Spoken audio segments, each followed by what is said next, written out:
Hi Victoria, it's Fancy, and I apologize for not getting back to this sooner. I'm not sure how I missed it. So I understand you had a very good description about these being intersecting stitches, not so much the cross.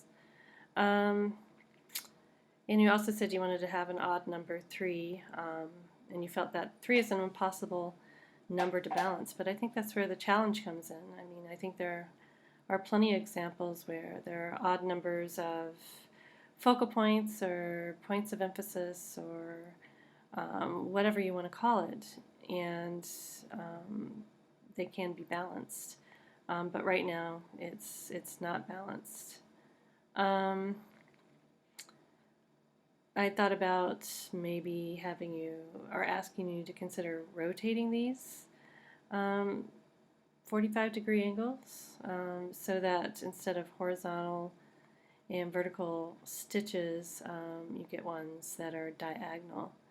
And maybe that would definitely be more dynamic, as diagonal lines are more dynamic and not as static. Other things you could do, I thought maybe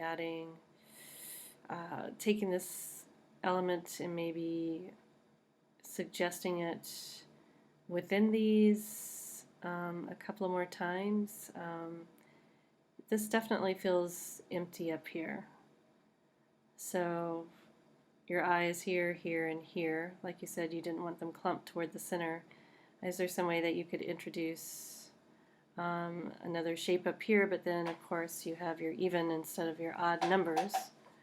Could you extend the stitches instead of having them terminate equally here, cross over equally? Maybe one stitch continues, or this stitch continues up.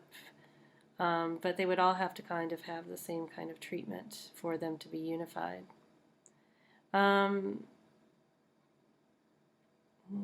Thinking of other things, I mean, your gradations are working well. You have areas of fire and water, but the composition is not that interesting. So these shapes do become like figures on a ground because there is kind of so much inactive ground, or this area becomes the ground and extends to these areas around these figures or these stitches. So right now it doesn't seem like a very that I know you're capable of more complex kind of composition. So I will leave it at that.